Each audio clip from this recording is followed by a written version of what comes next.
but I made a vow, whatever year that was, about 3 years ago, that I was going to start not doing that anymore. You know, I was going to do just, I don't know, do something that was even more fun. So, but there was this couple that had done like relationship workshops, you know, how to have a good relationship. And so that was on my radar. And I knew I was going to go. And Kim was relatively new in my life, but I thought, well, maybe I should give it a shot. Maybe I'll see if she's interested in joining me as well. And she was.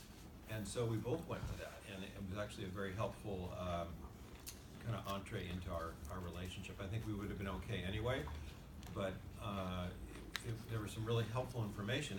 And so what I want to say about that workshop was they told this story, and I'm going to share the story with you. So the story they told was that there was a psychologist, and he was married and middle-aged, and he, for whatever reason, decided he was going to do this little study in his relationship.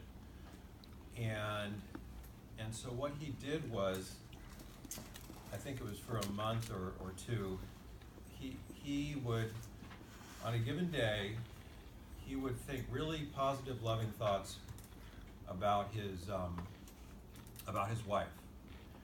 And all day long, he would just, you know, if any negative, even slightly negative thought came to his head, he would dismiss it and replace it with a positive thought. So what he noticed was, on those days, he would come home, and she would greet him at the door, and you know, hand him a martini and massage his feet, and they would have a great dinner. And it would just be whatever. It was just, Where did you get that?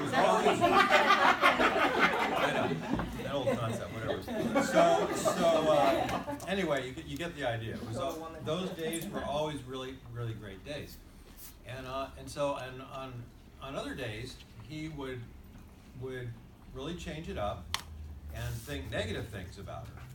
Just, he would think of all the things that she did that he didn't like, her little habits or idiosyncrasies or whatever, and he would just really try to dwell on those things throughout the day. And so what he noticed about those days when he came home was she was nowhere to be found.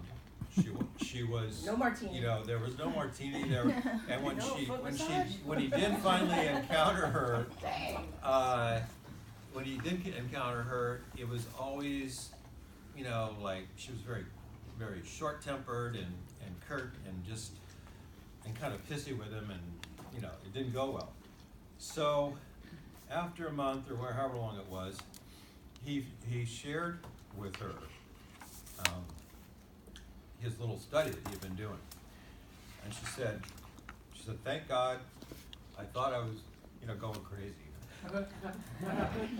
And so I really took that study, informal or whatever, you know, whatever it was that he did, and I took it to heart.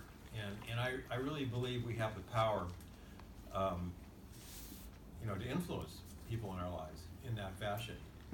And so I guess you know, what I took going forward was very important to maintain positive thinking about your partner, and perhaps everything in your life too, to be looking for the good, and that is a greater lesson that I have striven for, whatever the word is, in my life. It's called the law of attraction. Well, pardon? The law of attraction. Well, sure. You can call it whatever you want, but it's important to use it. And anyway, that's what I wanted to share. So.